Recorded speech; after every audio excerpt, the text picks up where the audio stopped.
That Merab fight continues to fascinate me, the O'Malley fight. O'Malley continues to fascinate me with his response to it.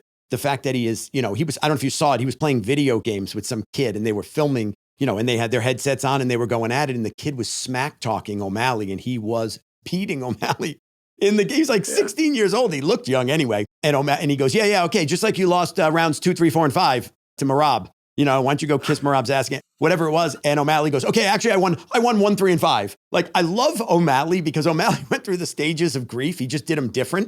Like O'Malley, like the day after the fight. And by the way, I'm the biggest Sean O'Malley fan and his coach I think is amazing. He caught a lot of heat for what he said to O'Malley in the 5th round. I believe it was the 5th round when he said, this is almost over.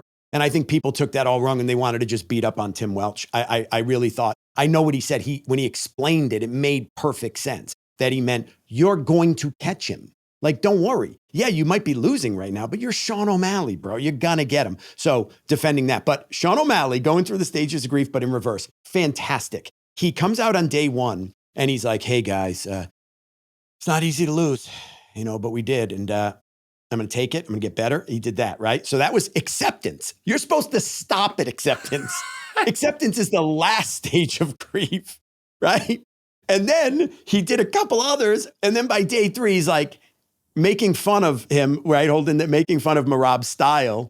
And then he went to denial. I won that fight. I'm like, good for you, Sean O'Malley. You know what I mean? You started with acceptance and you somehow wound up at denial. Like, God bless, right? That's a showman. That's a guy that keeps you interested. At the end of the day, he didn't go off and crawl into a hole and become depressed about it. He made it interesting. I want to see him fight Merab again.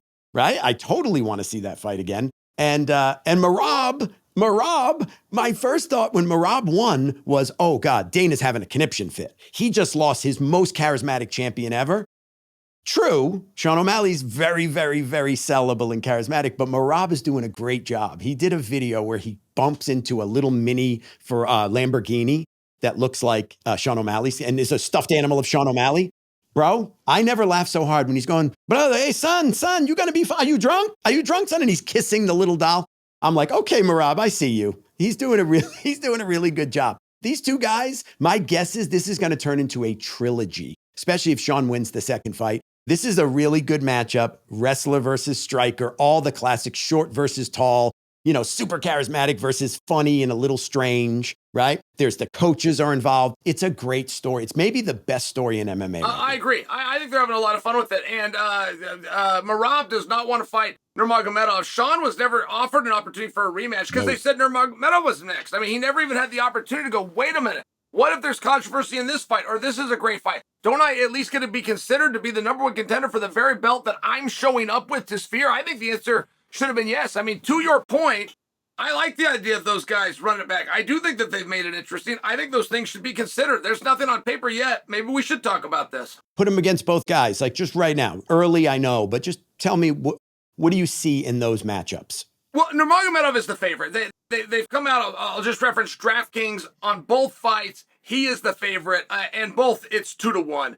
I also think that that's right. I think there's a reason Merab is looking at it and saying, no, you haven't done enough yet. You need to earn it. And it's not like Merab's looking for something easy to do. He wants to fight Davidson Figueiredo. For Merab's first time in his life, he now gets the pay-per-view participation. That only comes in defense of the championship, not the night that you win it.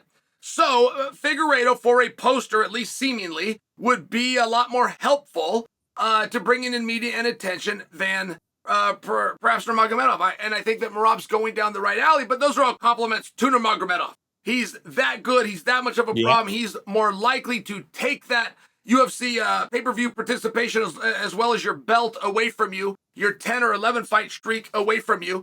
And, he's a very tough matchup. He's kind of got labeled a specialist with a Nurmagomedov name and those takedowns, but in his fight with Sandhagen, he had to do a little of everything, and he sure looks good to me. I would also have him as the favorite. Yeah, and Sandhagen's no easy walk in the park. Sandhagen is a fantastic fighter, and he's proved it again and again. I like Nurmagomedov as well against those guys. And it's just going to be tricky. Matchmaking, UFC, keeping the champion, keeping that Merab O'Malley thing going because it's selling. It really is. People are interested. Everybody knows about it. People that did not know the name Merab Dvalishvili or whatever how you say it, Now they know it, and I'm hearing it on the street from regular, average UFC fans that are not huge fans. They're like, I really like that guy that beat Sean O'Malley. They might not even know his name, but they really like it. I'm getting texts. So you're seeing it's in the air. You know, the buzz is in the air. And I can only imagine the UFC has lots of metrics on these things, and they want to keep it going. They want to keep it interesting, obviously, right? They get in, look at Pereira. I mean, God, can they sell this guy anymore? How many times has he fought? Sure. 4 years, whatever. What has he been in the UFC? 2 years, 2.5 years? He's fought insane amounts, and he's fighting more, and he seems to be like totally okay with it. He doesn't catch a bunch of damage, and it's awesome. And they know a good story when they see one, and they have a lot going right now.